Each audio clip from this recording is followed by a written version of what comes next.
BRS రైతులు BJP రైతులు అంటారు. అరే ప్రతి ఒక్కరు కూలి చేసే దాంట్లో ఉంటారు. పార్టీ రైతుల్లో ఉంటారు, మేధావులు ఉంటారు, టీచర్లో ఉంటారు. పార్టీ లేని వ్యక్తి ఎవరు? మీకు ఒక పార్టీ మీ మనసులో ఉంటుంది.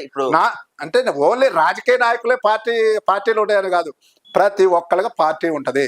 రైతుల్లో కూడా నేను చెప్తాను, ఇవాళ వర్షం ప్రకృతిని ఎవరన్నా ఆప్ చేయగలుగుతున్నా? రేవంత్ రెడ్డి గారు వచ్చి వర్షాలు కురిపించి రైతుల పంటలు పరామర్శించాలి కదా సార్. ఎందుకు పరామర్శించాలి? మేము పోయినాం. ఏ నియోజకవర్గంలో ఆ నియోజకవర్గాల ఎమ్మెల్యేలతో సహా తిరిగారు కదా.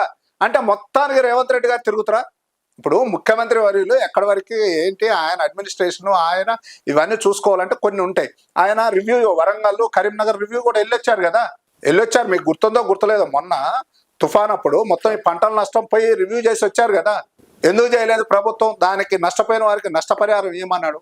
ఇవాళ కొన్ని టెక్నికల్గా ఈ 500 రూపాయలు బోనస్ పెట్టినాం వడ్లకి.